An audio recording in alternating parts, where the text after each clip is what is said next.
27,000 the month before, 26,000 the month before that. That's bad stuff. So, as you know, President Biden gave $350 billion to Ukraine to fight, and we would never get that back, although I did make a rare earth deal to get it back, so we will be getting it back, but shouldn't have done that. It was a bad thing to do. I will say that right now, because I was able to get NATO to up GDP from 2% to 5%, NATO's got a lot of money, and they're paying for everything. We're not losing any money. We're making a lot of money, I guess, if you think of it, because we're selling them military equipment. They're probably giving it to Ukraine. But we're selling them to NATO military equipment. We're getting full price and all of that. But that's not a big deal to me. What is a big deal is stopping a war where 30,000 people are being killed every single month. On Minnesota, the vice president yesterday suggested that Renee Good, who was killed by this ICE officer, was part of a broad left-wing network. What has your team told you about this broad left-wing network? Who is in charge of it? Who's part of it? What's it called? Well, I haven't seen the vice president's statement, but he's generally very accurate. I hate to say, look, I watched that yesterday, and there were a lot of different forms to it. But there was a woman screaming, "Shame, shame, shame, shame." She was a agitator, probably a paid agitator, but in my opinion, she was an agitator, a very high-level agitator, so professional. She wouldn't stop screaming. I said, this isn't a normal situation. This is a professional troublemaker, because you heard it and I had it. Now, I will say this. The news sort of turned her down, turned her off, because you're trying to watch. She was so loud and so crazy and just not normal. When somebody sees something like that, they don't go screaming and the same words. So I guess you could say professional, but I didn't think she did a very good job. You have agitators, and we will always be protecting ICE, and we're always going to be protecting our Border Patrol and our law enforcement. Yeah. In your conversations with these oil executives today, did you provide any security guarantees so that they can do their work safely in Venezuela? Yeah. And separately, Mr. President, they will have those guarantees, yes. And separately, Mr. President, I'm curious in terms of the future of Venezuela. Do you see Venezuela, now led by Delcy Rodriguez, as an ally of the U.S.? Is that the way that you view that country right now? Well, right now they seem to be an ally, and I think it'll continue to be an ally. And we don't want to have Russia there. We don't want to have China there. And by the way, we don't want Russia or China going to Greenland, which if we don't take Greenland, you're going to have Russia or China as your next door neighbor. That's not going to happen.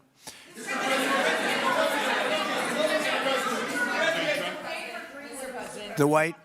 Mr. President, thank you. You just said that these companies would have security guarantees if they go in on the ground in Venezuela. They will have. And what is your plan there actually for these companies and those Americans who are going to be on the ground working for these companies? Well, there are going to be Americans. I assume they're going to be using a lot of Americans, but they're going to be using a lot of people from Venezuela and other places, I would imagine. But I would think that mostly they'll be using Venezuelan workers. They have a lot of great workers.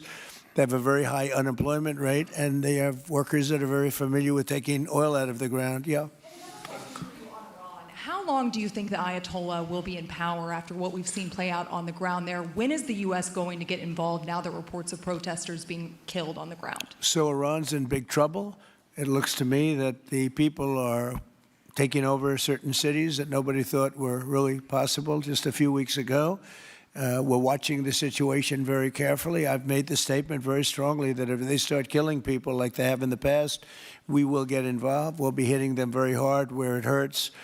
And that doesn't mean boots on the ground, but it means hitting them very, very hard where it hurts. So we don't want that to happen. There have been cases like this where President Obama totally backed down.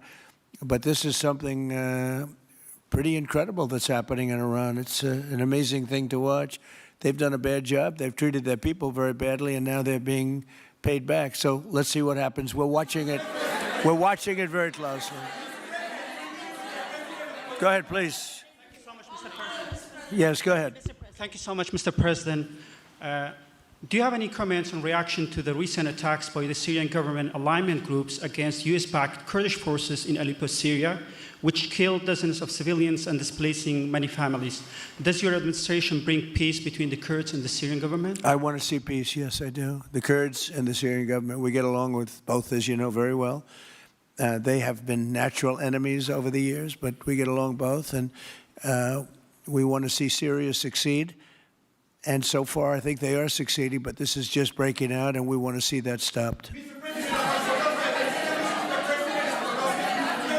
Go ahead, please. Colombia, Gustavo Petro, in a few weeks. Do you hope this meeting with Gustavo Petro marks a new chapter, a new beginning in the benefit of the Yes, U.S. and Colombia relations? What country? Colombia, with the president of Colombia, Gustavo Yes, Petro, your I had meeting. a very good talk with him yesterday, and he's been very hostile to us and to the nation and to me, called me a dictator and lots of other things, called Biden some terrible names, far worse than he called me. But he called yesterday through people, and he wants to meet, and that's fine with me. I've made up with people also, you know, so we're going to have a meeting with him. We had a very good conversation. The people of Colombia are incredible people. Marco would know that better than anybody because he's married to a woman from Colombia. And I don't mean Columbia University. That would be, I'm not sure. I think I like Colombia, the country, better, if you want to know the truth. The people are, hold it. The people are great people. I look forward to meeting with them. We're going to meet in the very near future. President of Venezuela here in the White House. Would you greet her to discuss the fate of the oil? Yeah, well, I'm going to meet a lot of people, and we're going to meet, you know, we meet a lot of people. When you end 8 wars, you get to know a lot of people, and I think it's very important. As an example, we have over $18 trillion, think of that, $18 trillion coming into our country. A lot of that's coming in from foreign countries like Saudi Arabia and Qatar and UAE and others. And I get to meet a lot of people, but I will be meeting with various representatives of Venezuela, probably pretty soon. We haven't set that up. But the relationship that we have with the people that are currently running Venezuela is very good. We also have a young lady that received the Nobel Peace Prize. She's going to come in and pay her regards to our country, really, to me. But, you know, I'm a representative of the country, nothing else. And she's coming in sometime next week, I think Tuesday or Wednesday, and we'll see how that is. But no, we're dealing with the people from Venezuela. We're dealing with them very well. I think they've been very smart in the way they've dealt with us, frankly, because that whole place could have been obliterated with one more strike, and we didn't want to do that.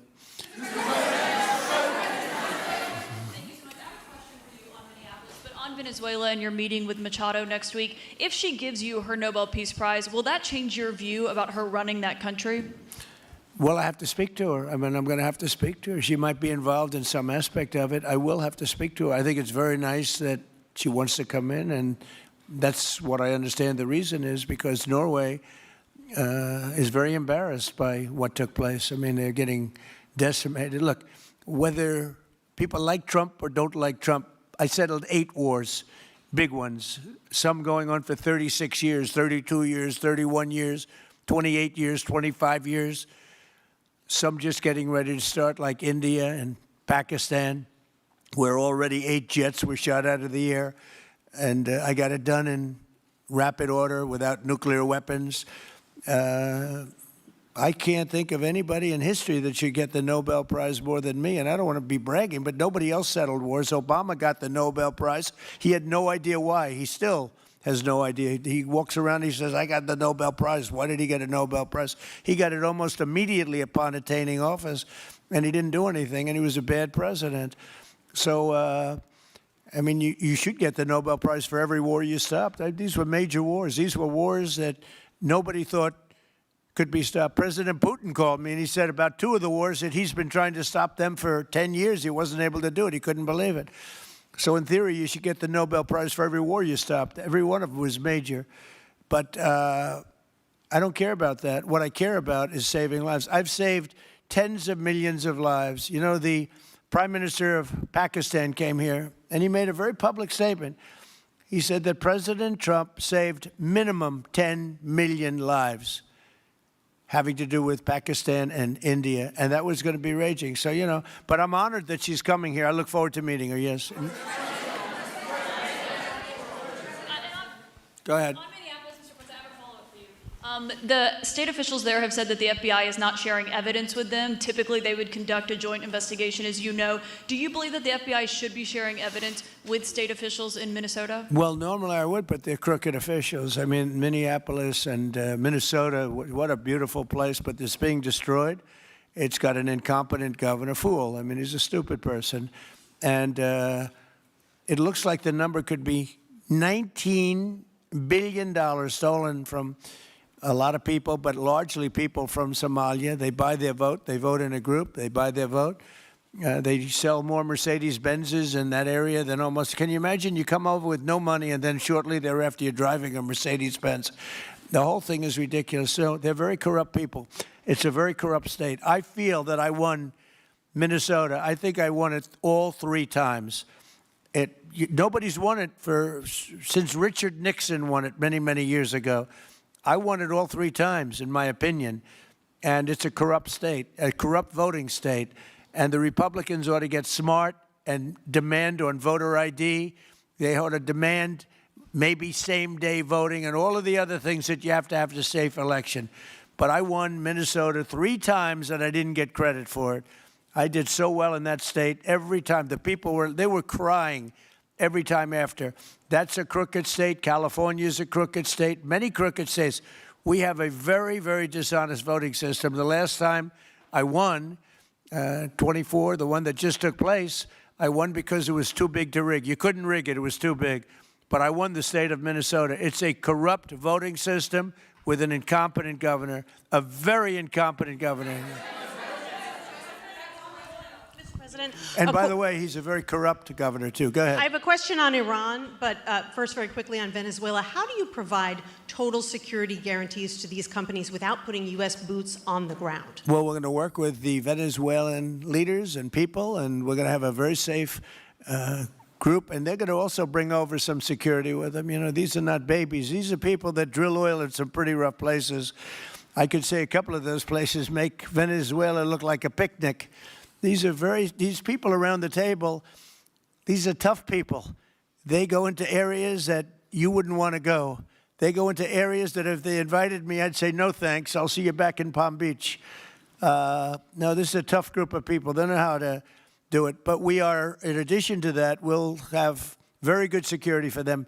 We're going to make sure that it's very, very good security. And I think the people of Venezuela are going to give you very good security. You know, the people... Now, I'm not talking even leadership. The people of Venezuela are going wild over this. They named a street after President Trump. What do? You attack a country and they name a street? That's never happened before. Although I heard that's also taking place in Iran. They named a street. The protesters. I just hope, you know, just God bless them. I just hope the protesters in Iran are going to be safe, because that's a very dangerous place right now. And again, I tell the Iranian leaders, you better not start shooting, because we'll start shooting too. With your glasses, sir, go ahead, please. Hold it. Next to you. Yes, glasses. The gentleman with the glasses. All right, thank you, Mr. President. With those very big glasses, actually. Yeah, Ferrari, actually. Mr. President, I have 2 questions. What do you want the European Union to do in Ukraine? The European leaders seem pretty divided on Ukraine. And then, if you can reiterate this straight message that you have to the Iranian leader, to Khomeini, the message that you have. You're talking about Iran? Iran, yeah. What the do first I want one is on Iran Europe. to do? I'm sorry? Where are you from? Italy. Oh, nice place. Yeah. Okay. The first question So is what on are you Europe. asking about Iran for? Well, if you can answer about Europe and what you think the Europeans should do on Ukraine, and then a message. Well, look, Europe has been doing so much for Ukraine, but it hasn't been enough. And obviously that I would say that President Putin is not afraid of Europe. He's afraid of the United States of America, as led by me. There's no fear of Europe. You know, Europe's fallen behind. And Europe, and J.D. said it very strongly, I don't know, he took a lot of heat but I didn't give them any heat. Europe is a different place. Europe is changing. Europe has got to get its act together. I love Europe. I guess I came from Europe, essentially. I have my roots are in Europe, but Europe is a different place. They have to get their act together. Now they have a great NATO leader, and they've gone up to 5% from 2% GDP. That's a big step. But they have to be very careful with their immigration policy, and they have to be very, because, you know, I will just say, to be nice, that there are certain places in Europe that are very important that are no longer recognizable. I'm being very nice. I'm being very diplomatic when I say that. They are not recognizable. And they have to be careful on energy because they're putting windmills all over the place and losing a fortune. They're destroying their country. They're just destroying the beautiful landscapes, the beautiful everything. They're doing, and by the way, in case you people don't know, I'm not much of a windmill person. I can proudly say, Doug, that we have not approved one windmill since I've been in office, and we're going to keep it that way. My goal is to not let any windmill be built. They're losers. They lose money. They destroy your landscape. They kill your birds. They're all made in China. And all you have to do is, you know, just about all of the windmills are made in China, the structures. All you have to do is say to China, how many windmill areas do you have in China? So far, they're not able to find any. They use coal and they use oil and gas and some nuclear, not much, but they don't have windmills. They make them and sell them to suckers like Europe and suckers like the United States before. They are the worst form of energy, the most expensive form of energy, and in 8 years they're rotted out anyway. Go take a look at Palm Springs, California, and take a look at what that looks like. It looks like a junkyard of steel. So we don't approve, and I've told my people, we will not approve windmills. Maybe we get forced to do something because some stupid person in the Biden administration agreed to do something years ago. We will not approve any windmills in this country. On Venezuela, is it ultimately more important to you to establish stability there or democracy there? Well, you're talking about maybe the same thing. I mean, you're talking about stability or democracy. I don't know. To me, it's almost the same thing. We want stability, but we do want democracy. Ultimately, it'll be democracy. Peter? I do have a policy question, President Trump, but I'm having a hard time seeing here. I see the American flag lapel pin. What is the other lapel pin on Somebody your jacket? gave me this. You know what that is? That's called a happy Trump. And considering the fact that I'm never happy, I'm never satisfied, I will never be satisfied until we make America great again, but we're getting pretty close, I'll tell you what. This is called a happy Trump. Somebody gave it to me, I put it on. Thank you, thank you. And the policy question. How much money are you thinking of giving people in Greenland to get them on board with a possible U.S. takeover? I'm not talking about money for Greenland yet. I might talk about that. But right now, we are going to do something on Greenland, whether they like it or not, because if we don't do it, Russia or China will take over Greenland, and we're not going to have Russia or China as a neighbor. Okay?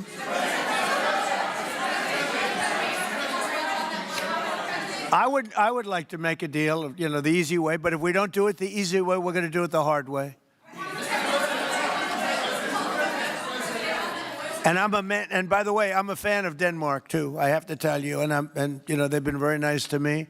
I'm a big fan, but you know the fact that they had a boat land there 500 years ago doesn't mean that they own the land. I'm sure we had lots of boats go there also, but we need that because if you take a look outside of Greenland right now, there are Russian destroyers, there are Chinese destroyers and bigger, there are Russian submarines all over the place. We're not going to have Russia or China occupy Greenland, and that's what they're going to do if we don't. So we're going to be doing something with Greenland, either the nice way or the more difficult way.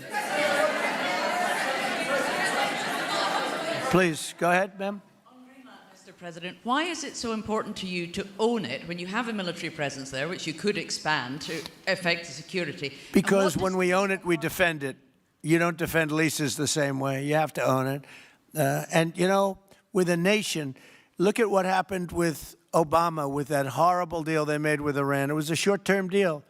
It was like a 9-year deal. Countries can't make 9-year deals or even 100-year deals. Countries have to have ownership.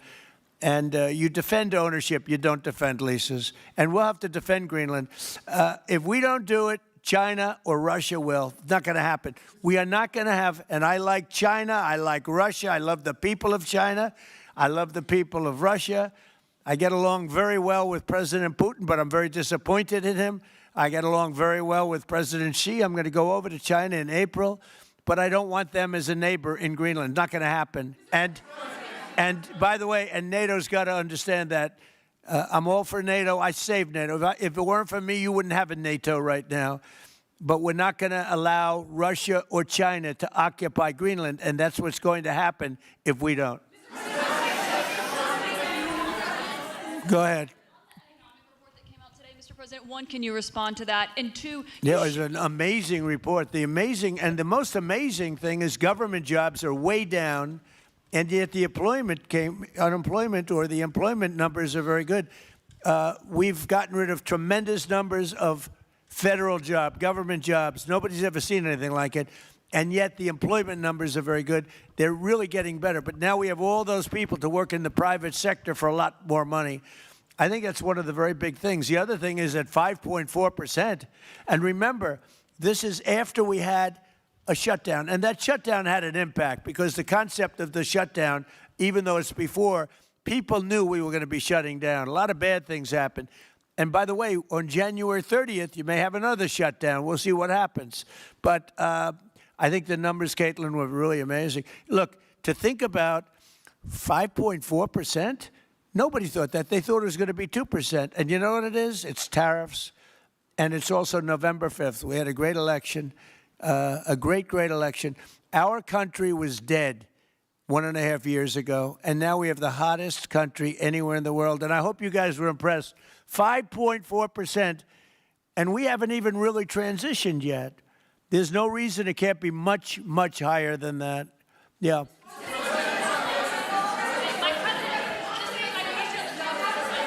first off, can you respond to the manufacturing Let's numbers? give CNN a chance. You know, they've been fighting so hard to get back into the mainstream. Mr. President, you posted some numbers actually on Truth Social last night. People saying you posted the job data early when you're not supposed to obviously share it till the next morning.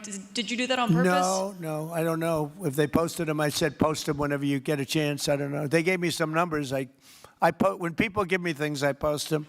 But the numbers are amazing. Yeah, please. How does the administration plan to distribute the money from the Venezuela oil sales? Is it, obviously you say it's going to go into these controlled accounts. Yeah. Would it go back to Venezuela in a direct payment? Is it going through these goods? How do you plan to do that? Well, we want to make sure that Venezuela can survive. You know, Venezuela needs money, and we're going to make sure that they get money, and we're going to get money, and the oil companies are going to make something for the work they do, and they're going to get back their money.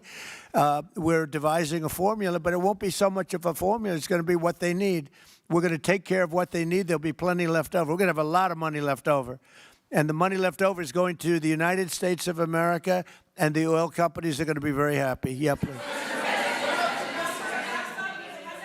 Thank you, Mr. Would the administration offer a backstop to these oil companies for like financial guarantees, some sort of backstop, if the country did destabilize again? That's a very interesting question. Using the word backstop, I haven't heard that word in a long time. That was at the Wharton School of Finance I last heard.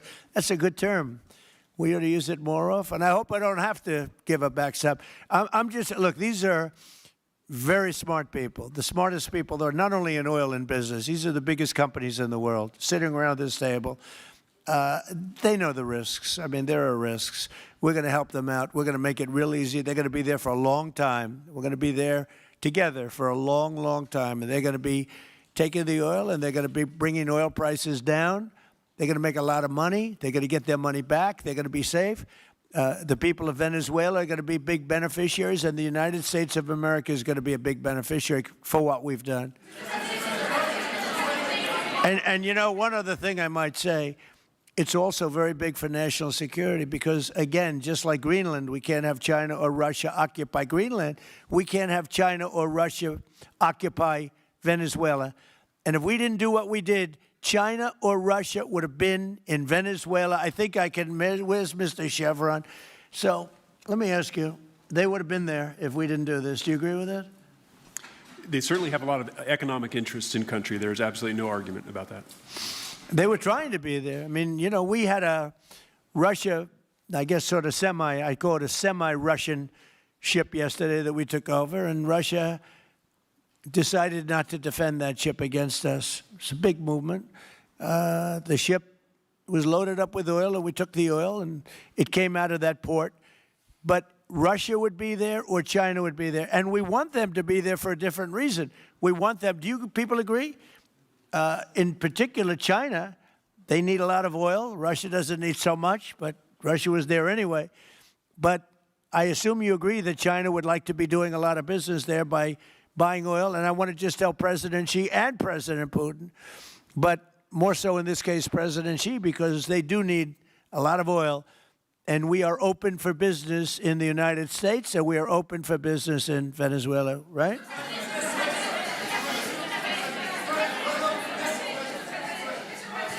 Go ahead, sure. Mr. President, You know, what is your I could take questions from these people all day long. You know, they're sitting here, and generally they're very rich, very powerful, but nobody gives a damn about them. It's a sad thing. You have all that money, all that power, and look at all these crazy questions. We could do this all day long, and they wouldn't be satisfied. I have a question on today's meeting, Mr. President. We'll take a few more, I have though. a question on today's meeting, Mr. President. Do you have? Let me ask you more importantly. Do you have any questions from the biggest? Yeah, sure. Hold it. Do you have any questions for the biggest people on earth, the biggest business people, the biggest companies anywhere on earth? Do you have any questions for these people? No. Do you have a question for them? Go ahead. Go ahead. Ask them a question. To rebuilding the oil infrastructure in Venezuela, and for the executives in the room, what do you need from the administration in order to invest? That's a good question. Do you want to go and answer that question? Yeah, Exxon, small company. I'll refer you back to the statements I made before. There are a number of legal and commercial frameworks that would have to be established to even understand what kind of returns that we'd get on the investments. So I think all the investments and the opportunity sets, I think everyone sitting around this table would have the opportunity and the know-how and the capability to make the investments. The questions will ultimately be, how durable are the protections from a financial standpoint? What do the returns look like? What are the commercial arrangements, the legal frameworks? All those things have to be put in place in order to make a decision to understand what your return would be over the next several decades that these billion-dollar investments would be made on. You know, could I do this? Because we have, again, the biggest people on the planet Earth around this table, biggest companies in the world. I'd like to just ask them to introduce themselves. We'll start from this end and go around to here. And if you have anything to quickly say, we can do that. But you want to just start right over here? These two guys, we'll leave them out because they're with us. Please. Thank you, President Trump. John Addison at VTOL. We're here to ensure that you are going to be able to move all of this oil all around the world at the best price possible so that the influence that you have over the Venezuelans will ensure that you get what you want. Thank you. Thank you. Good point. Thank you, Mr. President. Brian Sheffield of Formentera. My grandfather, Hugh Sheffield, was president of ARCO, Venezuela. Right. Thank you for what you did. Do you like what we're doing? There's a lot of shale there, a lot of upside. He would be very happy looking down. He'd be very proud of you right now, right? Yes, sir. Good. Thank you. Mr. President, Luis Rodriguez. I'm probably the only Venezuelan American sitting on around this table. I want to personally thank you for the courage of your actions over the last couple of weeks. I think I speak, and I speak of Venezuela in general in saying there's optimism. You've brought optimism to the table, and if the conditions are met, the opportunity is absolutely immense. I agree with that. That's true. Thank you. Well said, too. It's immense. This is a tremendous opportunity. Thank you. Richard Holton from Trafigura. We're working with your administration, Mr. President, to bring that Venezuelan oil to the United States. Our first vessel should load in the next week. Great. Good job. Thank you. I think the reason that most of us are here and thinking about the future is because we trust you initially to set this program up that will work and guarantee that this can be done. And There's a huge investment that needs to be done. We've all agreed on that. And certainly we need time to see that through. So thank you for what you've done. Thank you very much. Thank you. Mr. President, I'm Lane Riggs, CEO of Valero Energy, and we're one of those companies that refineries in the U.S. are uniquely configured to run Venezuelan oil, and we're more than happy as this opportunity expands for us to further invest in our refineries to produce more of it. And you're very much set up for the heavy oil, right? Yes, sir. That's great. That's great. We're ready for it. Thank you, Mr. President. Thank you for having us here. Thank you. And thank you for opening the door to a better Venezuela.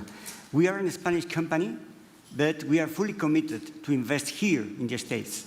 We have invested over the last 15 years $21 billion in the American oil and gas industry, in Pennsylvania, in the Gulf of America, in Texas, and in Alaska, with the discovery of Pica that is going to have the first oil this quarter, and is going to change, is going to reverse the declining history of that great state of Alaska. We are in Venezuela, Mr. President, with our partners of Eni. We produce the gas that guarantees the stability of a half of the grid power in Venezuela. So we are committed with this stability, and on top of that, we are on the ground. We have people, we have facilities, we have technical capabilities, and I take your point, Mr. President. We are ready to invest more in Venezuela. Today, we are producing 45,000 barrels a day gross of oil, and we are ready to multiply by 3 this figure in coming 2-3 years, investing hard in the country, following your recommendation, if you allow us, of course, and in the framework, commercial and legal framework that could allow this growth. So thank you, Mr. President. Thank you. Great job you've done. Thank you. Mr. President, thank you for having me. Matt Sheehy, I'm with Tallgrass Energy.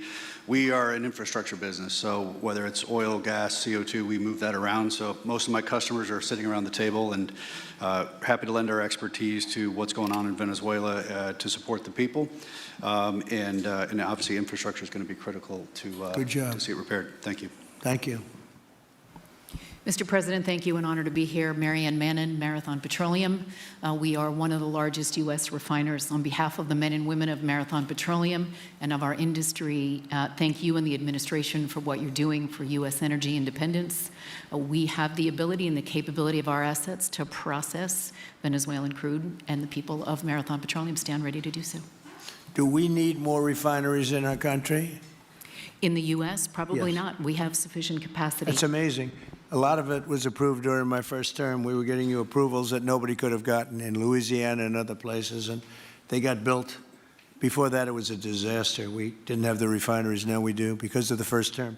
Please. Darren Woods, ExxonMobil. Okay, we'll go over here.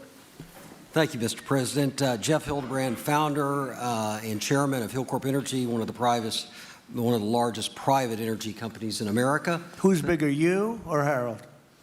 We're close. Huh? We're close. Harold.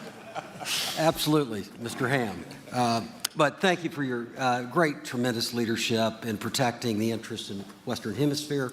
The message that you have sent to China and our enemies to stay out of our backyard is absolutely fantastic. So thank you. Thank you very much. And finally, Hillcorp is fully committed and ready to go to rebuilding the infrastructure in Venezuela. You'll go there? You'll be going? Yes. Good. That's good. You'll be very happy. Thank you very much.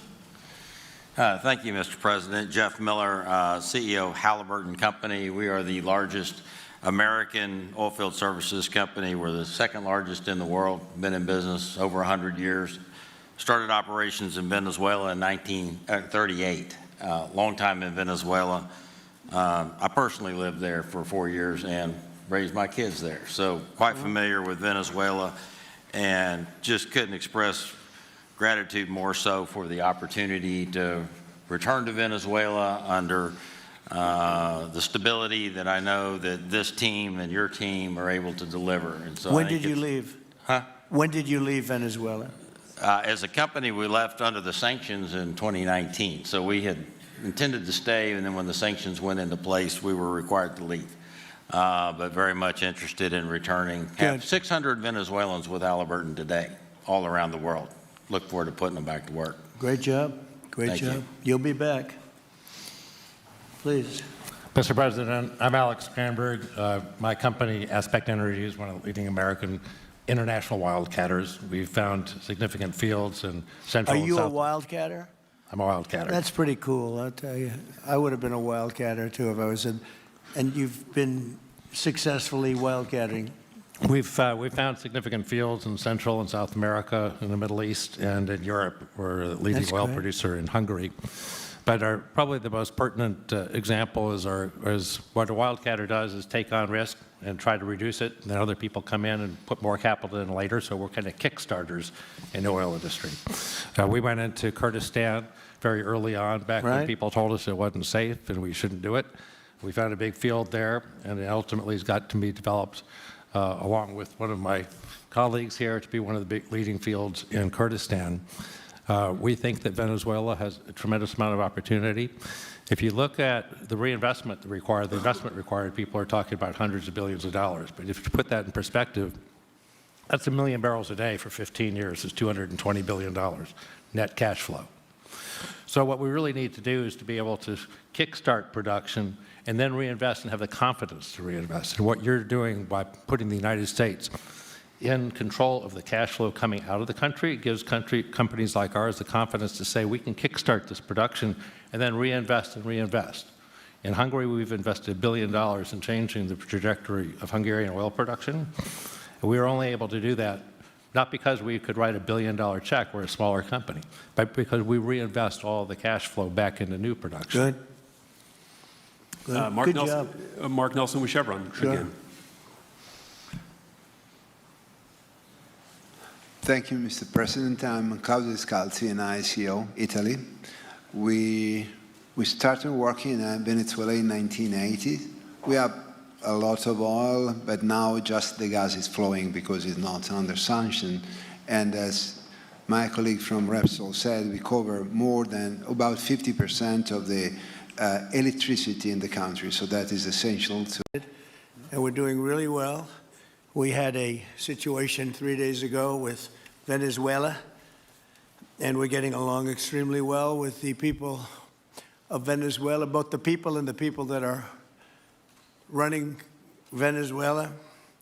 I just want to thank our military. What they've done is incredible. That was considered unprecedented, to go into a military fort with thousands of soldiers and others, and to come in with 152 planes going every which way, and very rapid speeds, and helicopters, and to come out with no deaths and the loss of no equipment. It was pretty amazing. Nobody's seen anything like it.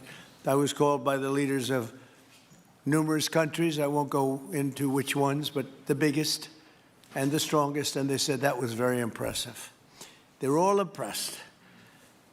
But today I'm delighted to welcome almost 24 of the biggest and most respected oil and gas executives in the world to the White House. It's an honor to be with them.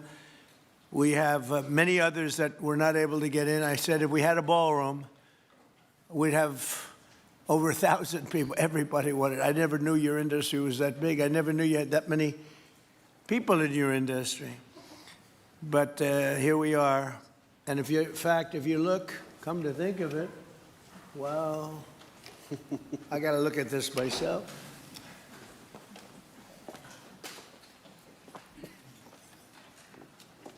Wow. What a view. This is the door to the ballroom. Well,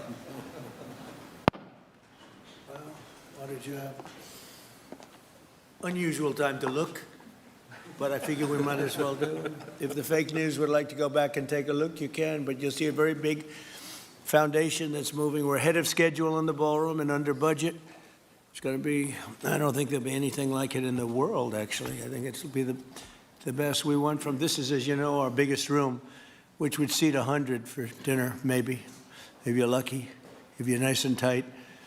And the ballroom will seat many. And it'll also take care of the inauguration with bulletproof glass, drone-proof ceilings, and everything else, unfortunately, that today you need.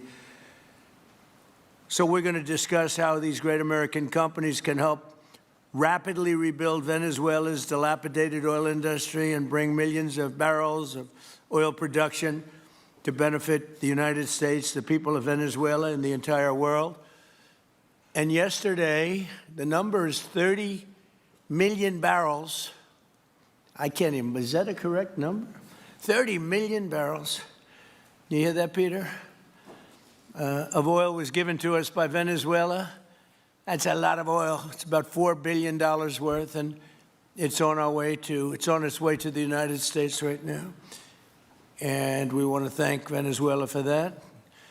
And we're working very well with them, obviously, or they wouldn't have been so generous. But they respect us again. They didn't respect us at all before. So that's money that goes to the United States. Some will go to Venezuela, and some will go to the oil companies, but not that, because that's already been extracted. So you're not getting any of that, but when you start extracting, you'll get. But it's tremendous reserves, among the biggest in the world. Some people say it is the biggest in the world. And we're going to be working with Venezuela. We're going to be making the decision as to which oil companies are going to go in, that we're going to allow to go in. We're going to cut a deal with the companies. We'll probably do that today or very shortly thereafter with Chris and Doug. And we're dealing with the country, so we're empowered to make that deal. And you'll have total safety, total security. One of the reasons you couldn't go in is you had no guarantees, you had no security, but now you have total security. It's a whole different Venezuela, and Venezuela is going to be very successful. And the people of the United States are going to be big beneficiaries because we're going to be extracting, numbers of, in terms of oil, like, few people have ever seen, actually. So you're dealing with us directly. You're not dealing with Venezuela at all. We don't want you to deal with Venezuela. Let me thank Vice President J.D. Vance, who's doing a fantastic job. Secretary of State Marco Rubio, likewise, a fantastic job. I have good people. I like them better than my first group. But we had a great, despite that, we had a great first term. We had some great people there, too, by the way. But we had a great first term. We had the greatest economy in the history of our country in the first term, but this is blowing it away. And you haven't seen anything yet. Everyone's been shocked by the numbers, 5.4% GDP. And that's despite the fact that we were badly hurt by the Democrat shutdown, of which they'd like to see if they could shut it down again. Secretary of the Interior, Doug Burgum, who's fantastic. Secretary of Energy, Chris Wright, recommended by Doug as being the greatest oil man anywhere in the world, because I wanted Doug for that job, energy, and Doug said, no, sir, there's a man named Chris Wright. I said, who the hell is Chris Wright? He said he's the most talented oil man anywhere in the world. I doubt you can get him, because typically oil men make a lot of money, and women. They make a lot of money, but Chris came. You took one of the greatest salary cuts probably in history, Chris, right? But he's a fantastic person, loves our country, and many other important members of this team.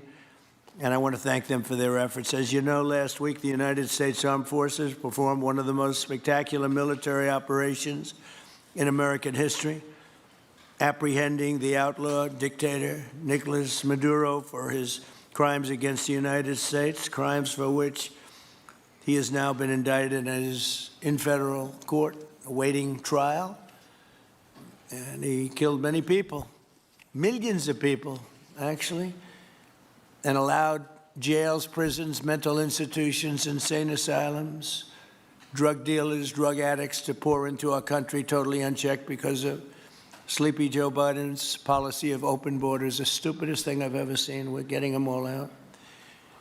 The departure of Maduro makes it possible an incredible future for both nations, Venezuela and the United States, in which we will more closely integrate the economies of two major energy powers in the Western Hemisphere. Energy coming out of Venezuela was very small. One of the things the United States gets out of this will be even lower energy prices. We have people now getting gasoline for $1.99, $1.96, $1.95, $1.92 yesterday, somebody. And it used to be $3.50, $4, $5 a gallon. Think of that, $1.99. Decades ago, the United States built Venezuela's oil industry at tremendous expense with American skill, technology, know-how, and dollars. But those assets were stolen from us, and we had presidents who did nothing about it. This president is much different than your other presidents. They did nothing about it. They stole it. Some of the people in this room were a little bit younger when that happened, but not that much younger. It wasn't that long ago. But they stole our assets like we were babies, and the United States did absolutely nothing about it. So now we're doing everything about it. Now we're doing 500% about it, but it's a long time after the act took place. So they stole from us, and it was taken by socialists and communists at the time, and Venezuela was going bad, really bad. And as much oil as they have, they're producing almost nothing, which is just a system. So we're really, if you look at it, we're taking back what was taken from us. They took our oil industry. We built that entire oil industry. Started a long time ago, but they took it, and they were very ungracious to this country, but now they're being very nice. American companies will have the opportunity to rebuild Venezuela's rotting energy infrastructure and eventually increase oil production to levels never, ever seen before. When you add Venezuela and the United States together, we have 55% of the oil in the world. The United States is #1. We have them drilling. Drill, baby, drill was my campaign, and Doug and Chris, I think we're setting records on drilling right now and taking oil without Venezuela.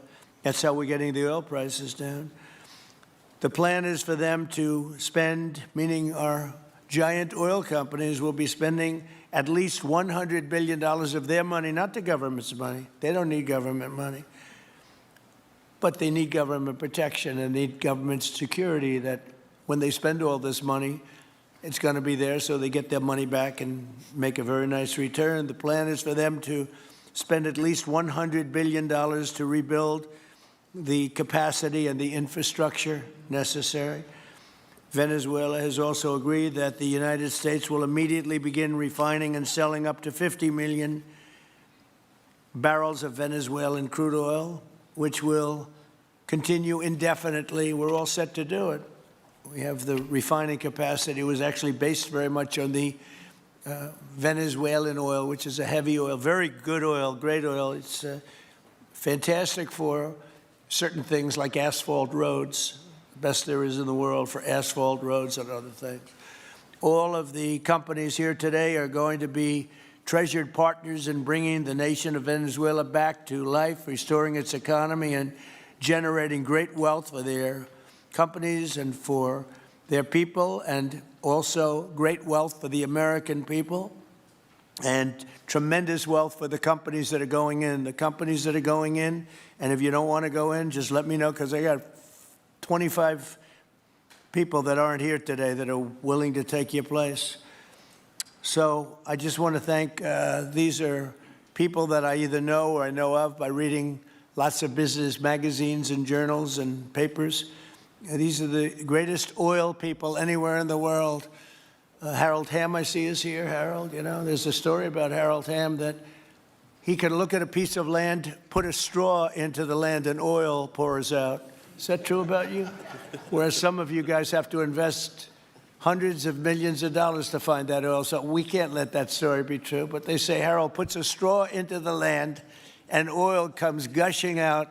So you're not a big R&D person, are you, huh? He's called instinct for oil. Now, he's got other problems, but we won't talk about those problems.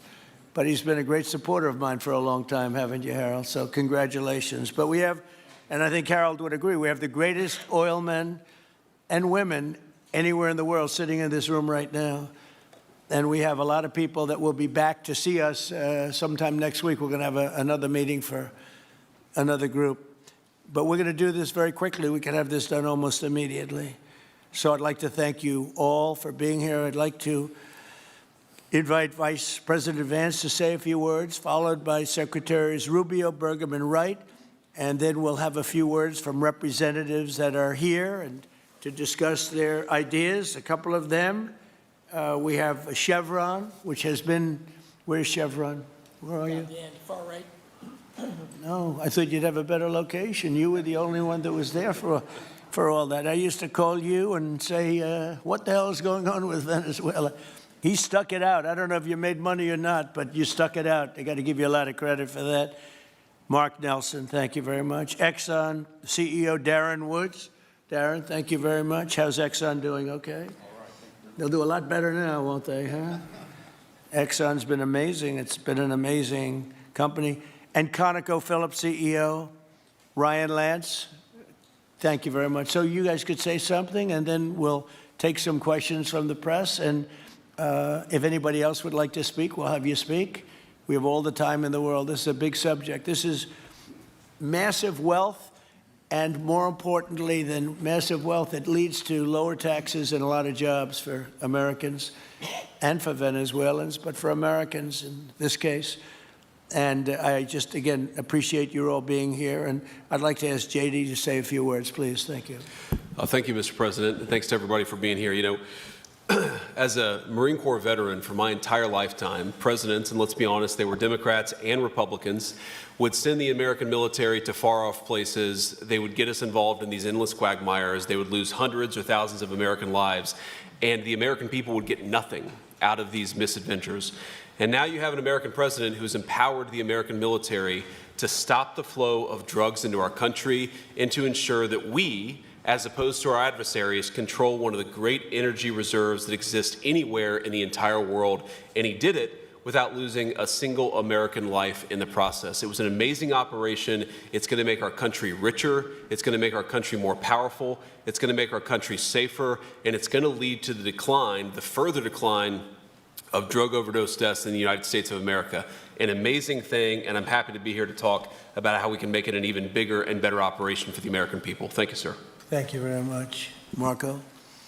Thank you, Mr. President. And I think this is a reminder that everything this president does, everything President Trump does, is with the American people in mind. It was not in the national interest or national security of the United States and of our people to have in our own hemisphere a country, not just with vast energy reserves, but controlled by an indicted narco trafficker who flooded our country with illegal immigration, including drug gang members, openly cooperated with drug gangs, and by the way, stole the wealth of that country to fund a repressive regime and also benefit adversaries such as Iran. All of that is now changing. As part of this process, the first phase, of course, is the phase we're in now, which is the stabilization phase. We do not want to see destabilization in the country. We're working very cooperatively with the interim authorities there to provide a market for the sale of the wealth of Venezuela in such a way that benefits the people, both of the United States, but also the people of Venezuela. And as a reminder to everyone, the President announced this just 2 days ago, every penny, everything they buy with the money that they're making from the oil now, Mr. President, will be bought from America. And that includes everything from equipment for the oil industry to food to medicine and everything in between. The second will be a phase of recovery, and then some of these phases will overlap, and that is to have a normal economy again where the money goes to the benefit of people, not the benefit of our adversaries or the benefit of elements in that country and around the world that are against our interests, at the same time as a process of reconciliation has to happen internally among the different sectors of society and politics and the like. And finally, the third phase, which is the most important of the three, is when the country fully transitions into a normal country that we have strong economic and diplomatic and relations with, that is friendly towards the United States, that's not a foothold for our adversaries, that serves our interests, but also the interests of the people. It'll be a country that is wealthy, a country that is prosperous for the people, not for a handful of criminals, but also a country that is supportive of our interests in the region and throughout the world. And we thank you, Mr. President, and the team you've assembled that have brought us to this point. A lot of work remains, important work, but this is historic. Okay. Thank you very much. Doug? Well, Mr. President, I want to thank you for your leadership, not just as President, but as Commander-in-Chief. The boldness, the execution, the breathtakingly precise work that you've delivered both in Iran back in June and here has changed the field for the whole world. And you always ran about the idea of peace and prosperity. And in Venezuela, as you know, this was a playground for every bad actor in the world. We had Russians, Iran, terror groups, all of them profiting from this criminal organization that was pretending to run the country. That makes America safer. You've secured the border, we're stopping the flow of drugs, and now with the normalization of relationships on an economic basis, it's going to mean tremendously for the prosperity of the American people. So I just want to say again, congratulations to you and to the entire leadership team. It's been an amazing, historic week on the scale of things that we haven't seen perhaps for 125 years in terms of the U.S. Exerting its influence over Latin America in a way that's going to make a change for generations. And on behalf of all the oil executives that are here today, Chris and I want to say thank you to all of you. It's your technology, your innovation that has put America in the place where today we are the most energy dominant country in the world. And that position is what's allowed us to take the action that we're taking with statecraft, with military action. None of that would happen if we were dependent on everybody else for energy. So you're a big part of the reason that we're able to move the way we are today, and we're grateful that you're here to be part of the solution going forward. Thank you, Doug, and you are doing a fantastic job, and we appreciate it. Everybody appreciates it. They know who's doing well. Chris Wright? Thank you, Mr. President. Yeah, what we've seen in the last week is leadership matters and credibility matters. Venezuelan oil has been sanctioned for many years, and the oil just flew, those sanctions were not enforced. That oil just floated out, trafficked by bad actors of the world. The resources weren't gone to a central place. The corruption and decline of Venezuela has been a crisis for the people of Venezuela, and as Secretary Rubio said, massive spillover effects in the United States, in crime, in drugs, in kidnappings, and in taking a huge resource base and making it not exploited, not developed. The whole world is a poorer, less opportunity-rich place because of that. When you have materials underground, they've been underground for 1 million years. That does not make them a resource. That does not make them valuable for your country, your people, or the world. They only become a resource with technology, with capital, with rule of law, and a system of governance that encourages the harvesting of those resources to make the better world. And we see here the dramatic contrast between the United States, which may have less oil underground than Venezuela. We have 20 times the production of Venezuela, 20 times the impact of human betterment, massively better quality of living here in the United States. That was at risk under the last administration. We've seen a lot of attacks on the energy that makes the world go round. President Trump's election has removed those risks, has embraced reality about how the world is energized, and we are at record production of oil in the United States, record production in natural gas in the United States. We've seen a meaningful decline in gasoline prices, diesel prices, travel prices because of jet fuel. And now President Trump is taking the genius of a different way to try to solve a 25-year festering problem in Venezuela, that all the traditional things have not worked. But ordering both a tremendous military operation to remove the heads of a criminal organization masquerading as a government, and then to use the power of our military, not to fire bullets, but to stop the flow of Venezuelan oil to the world, immediately gave us leverage over the interim authorities in Venezuela and has allowed us to be in this position today where the actions of this government can massively improve Venezuela for the better, and the bigger impact is to massively improve the quality of life, affordability, safety, and security of the United States. Very proud to be here. And we'll turn it over to Mark Nelson, who's the vice chairman of Chevron. Chevron has been in Venezuela for over 100 years, continuously. Mike Wirth, the CEO, had a knee replacement recently. He's not here. Mark is a tremendous leader in our industry, and I'll turn it over to him. Thank you, Secretary Wright. Again, I'll send Mike Wirth's regrets. He really wanted to be here, Mr. President. Right. Great guy. On his behalf, I have 3 very quick thank yous and an assurance I'd like to provide you all. The first thank you, Mr. President, is to you. It's thank you for convening this gathering. It's thank you for your leadership, and thank you for continuing to keep American energy domination in the forefront. So thank you for that. Thank you very much. The second thank you actually is to the cabinet.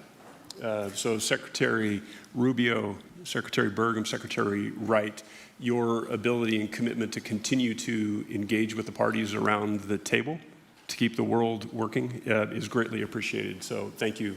Thank you for that. And the final thank you actually would go to our Venezuelan employees of Chevron. They have been working tirelessly to operate safely, protect the environment in country, and their dedication and skill will help us in this next chapter. And finally, I'll close with the assurance. For more than a century, Chevron has been a part of Venezuela's past. We are certainly committed to its present, and we very much look forward as a proud American company to help it build a better future. And so, Mr. President, thank you for your leadership. You really suffered there. You stuck it out. A lot of people left. A lot of big companies left. Many of the people sitting at this table left because of the safety risk and other risks. But you stuck it out. I give you credit for that. Sometimes it was hard. I remember 6 months ago I told you to stay, just stay. Things are going to happen. You'll be very happy. I didn't know they were going to happen this fast or this conclusively. One thing I think everyone has to know is that if we didn't do this, China or Russia would have done it. And if China or Russia were a next-door neighbor, because essentially this is not around the other parts of the world so far away where you fly an airplane for 24 hours before you get there. This is sort of a next-door neighbor, if you think about it. And I told China and I told Russia, we get along with you very well. We like you very much. We don't want you there. Not going to be there. And if we didn't do this, China would have been there and Russia would have been there. Maybe they both would have been there together, but they're not going to be there now. One thing I will tell them, and I will tell you, that we are open for business.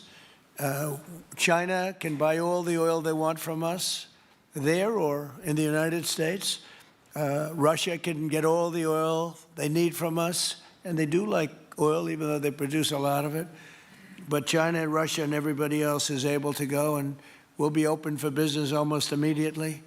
I have a feeling the $100 million will be spent $100 billion will be spent very, very rapidly by these very big, powerful, and rich companies, and I think they're going to be able to rebuild the infrastructure. And I hope it's going to be brand new as opposed to a rehab, because I know the tremendous difference between the new and the not so new in your industry. The new is much more beautiful, much better in every way, and actually much smaller. It's like everything else, gets smaller and stronger. It's a combination of smaller, better, and stronger. So I hope you're going to build all brand new stuff, rip out the old crap that's been there for so many years, and do it the right way. You're going to be there a long time if we make a deal. If we make a deal, you're going to be there a long time. If we don't make a deal, you won't be there at all. It's, sort of interesting. But again, China and Russia would have been there if we didn't do this.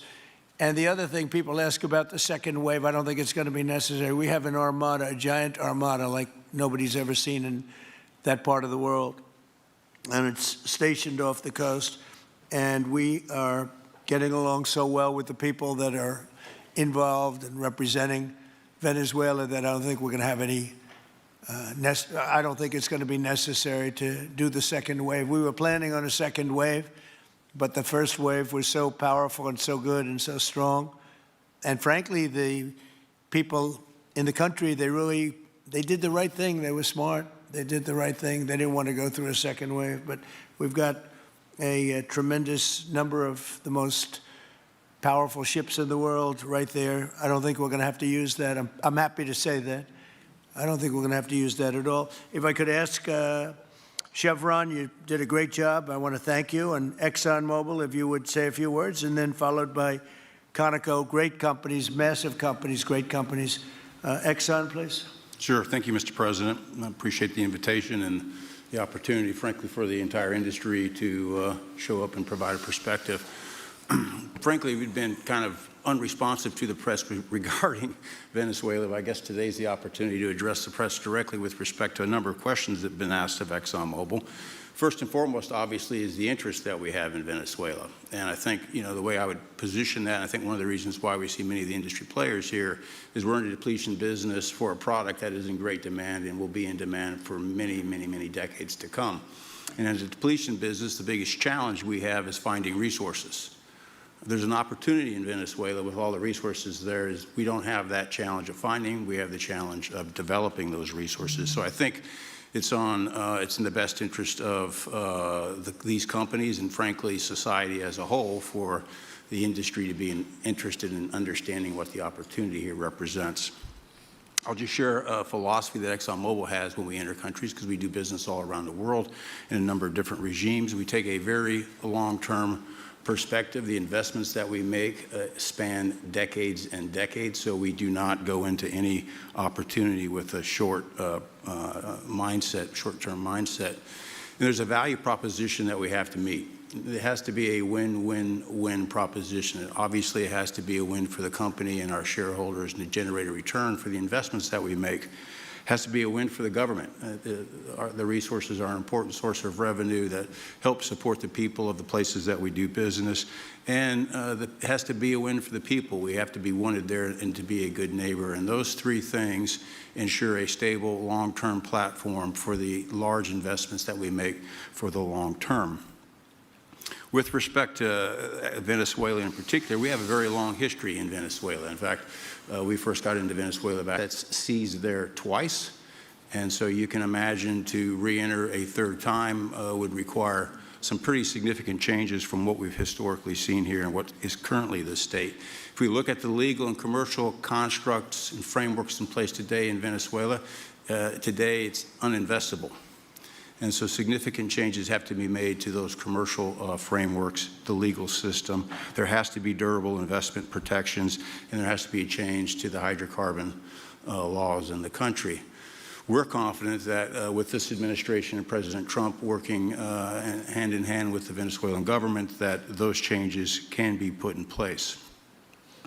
And with respect to the Venezuelan government, that perspective we don't have a view on. We haven't talked to the Venezuelan government, and obviously we have yet to assess the people's perspective with respect to ExxonMobil entering the country.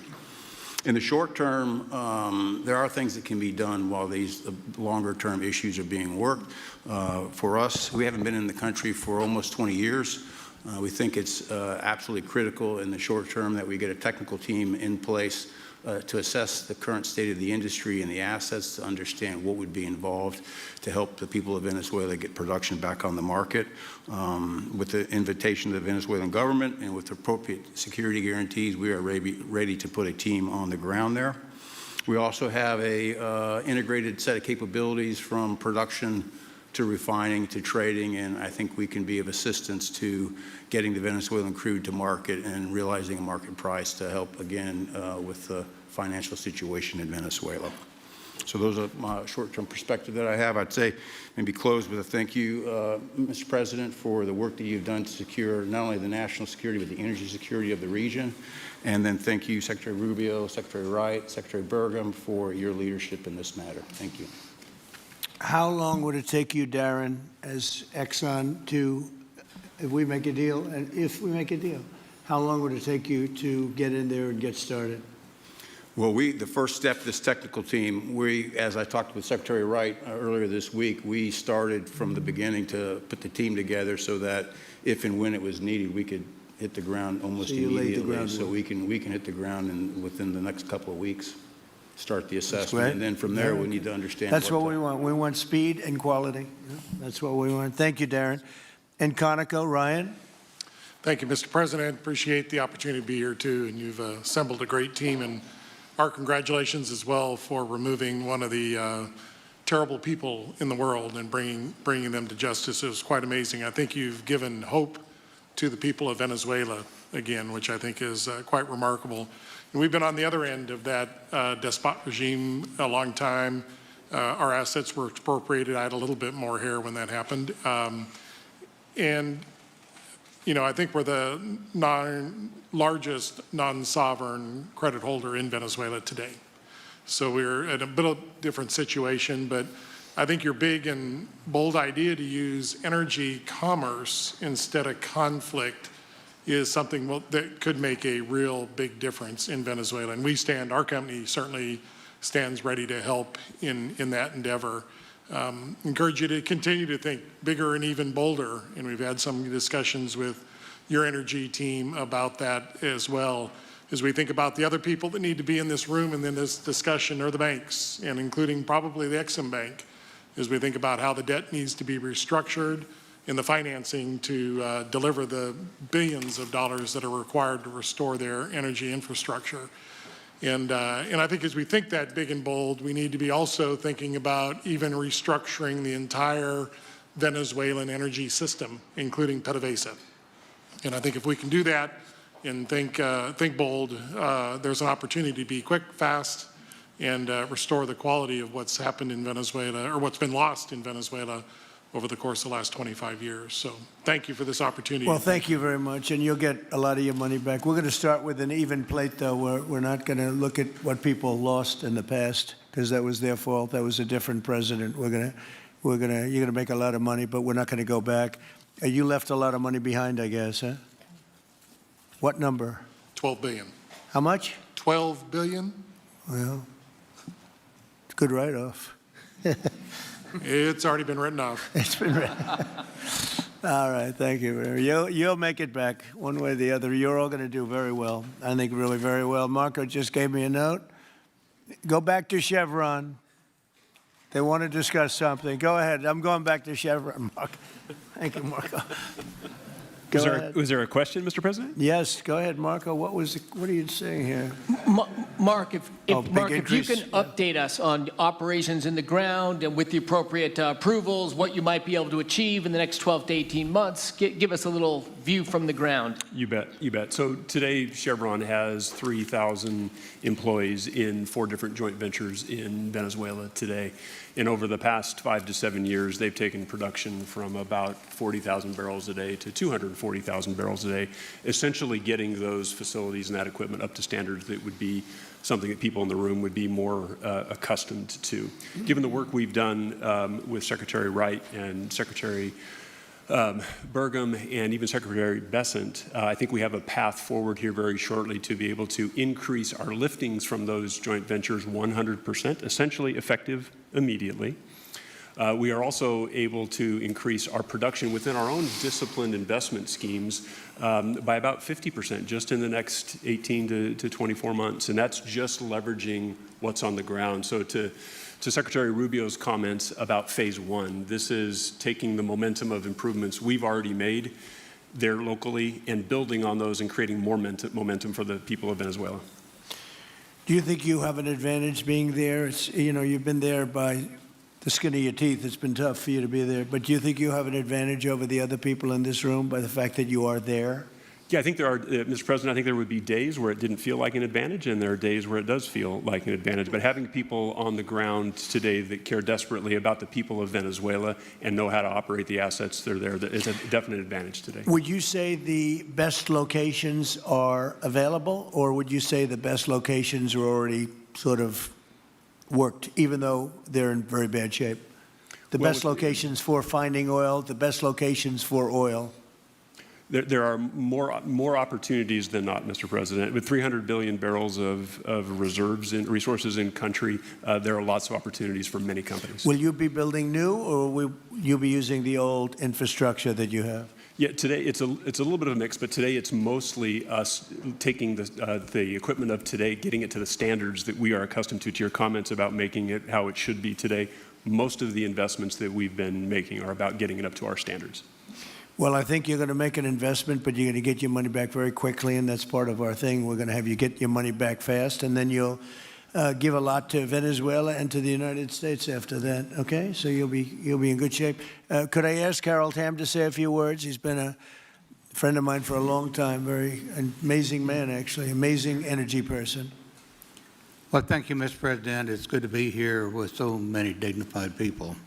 And this effort particularly, and thank you for your effort for what you've done here, taking this despot out of that area. And the world dealt with him way too long. Certainly our industry knows that this is a real jewel that can be developed for the people of Venezuela and also benefit the world. And like Secretary Wright said, it has not been done. That's not been done in the past, and and they had a good chance at it. Brought someone in that totally took it down, as everybody knows here, and that was Chavez. And we know what happened to him finally. But, you know, that ruined the industry in Venezuela, and all of us know how that happened, ended very well, very, very wrongly.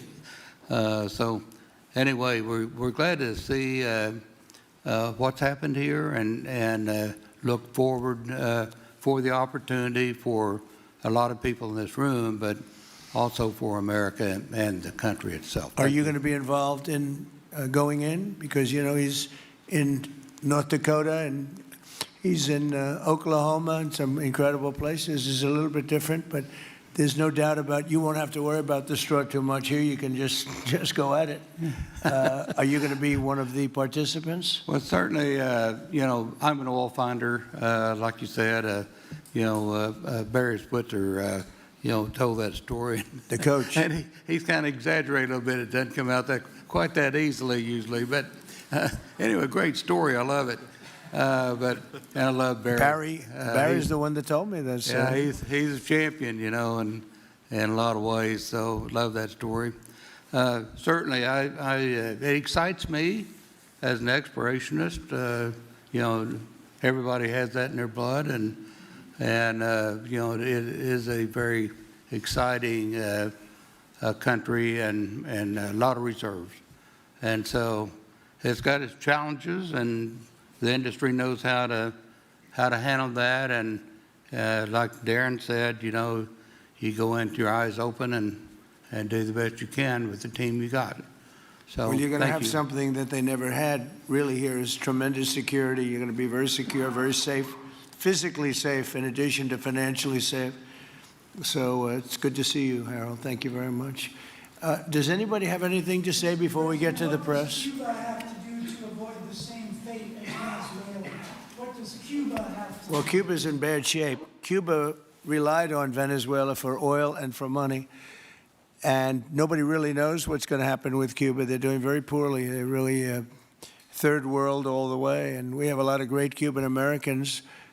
And I would say Marco fits very solidly into that category. And I might ask you to say a few words about, we were discussing it before, Cuba is a very different, they don't have energy, they don't have oil, but they would live off of the oil from Venezuela. And what they do have is very strong people and very powerful people militarily, and they would protect the people running Venezuela, and they would take in a lot of money from Venezuela. Now they don't have that. They won't be taking in any money. So, Marco, what do you think? Well, I mean, the fundamental problem in Cuba is that it's run by incompetent people that don't know what an economy looks like, much less a functioning one. They've made a choice, and that is they would rather have political control over their people than they would to have an economy that functions. And they've gotten away with it for 60-something years because they've had donors, the Soviet Union, and now most recently Venezuela. But that's now gone. So the people in control in Cuba have a choice to make. They can either have a real country with a real economy where their people can prosper, or they can continue with their failing dictatorship that's going to lead to systemic and societal collapse. So it's a very stark and dramatic choice, and it's one we hope to make the right one. We don't have an interest in a destabilized Cuba, but that would be their fault because they refuse to allow the people of Cuba to have either economic or political freedom for that matter. And you have a lot of people in this country that want to go back to Cuba and help Cuba. A lot of people have left, you know, they came in penniless, they didn't have anything, and they've become very rich people in our country, and they want to very much go back and help Cuba. So that's something that Cuba has that a lot of other places don't have. Peter? With the rest of the world, as you made this order to go and capture Nicolas Maduro. And he said, if that's how it works with dictators, then the United States knows what to do next. Sounds like he wants you to go and capture Vladimir Putin. Would you ever order a mission to go and capture Vladimir Putin? Well, I don't think it's going to be necessary. I think we're going to have I've always had a great relationship with him. I'm very disappointed. I settled 8 wars. I thought this would be in the middle of the pack or maybe one of the easier ones. And I don't know if you know, Peter, the last month, they lost 31,000 people, many of them Russian soldiers, and the Russian economy is doing poorly. I think we're going to end up getting it settled. I wish we could have done it quicker because a lot of people are dying, and mostly soldiers. You know, they get hit in Kiev and they get hit a little bit here and there, and people are dying there too. but largely it's the soldier population. When you have 30,000, 31,000 soldiers dying in a period of a month, 27,000 the month before, 26,000 the month before that, that's bad stuff. So, as you know, President Biden gave $350 billion to Ukraine to fight, and we would never get that back, although I did make a rare earth deal to get it back, so we will be getting it back, but shouldn't have done that. It was a bad thing to do.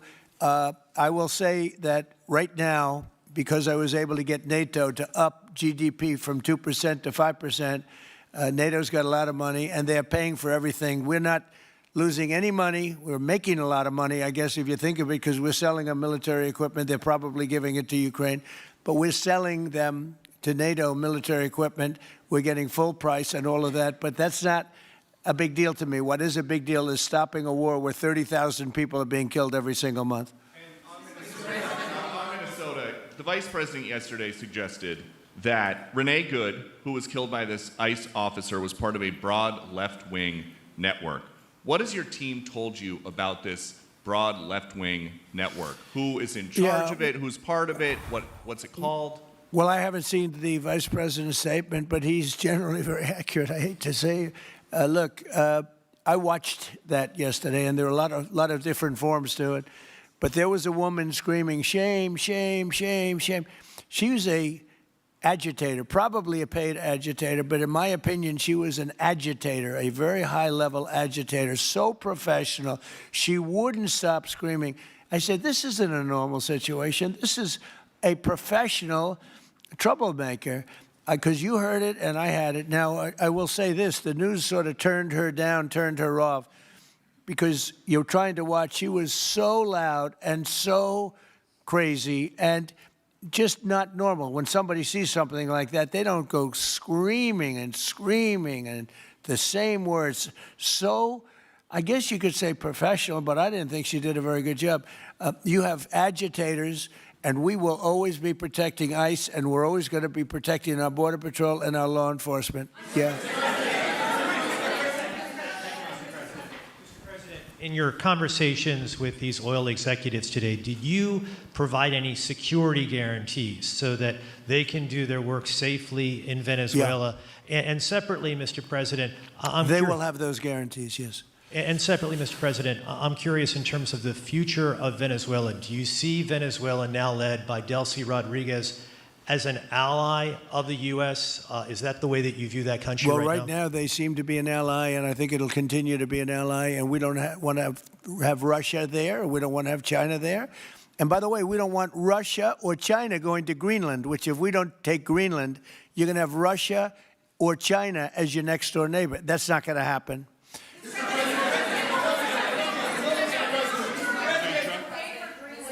The white... Mr. President, thank you. You just said that these companies would have security guarantees if they go in on the ground in Venezuela. They will have.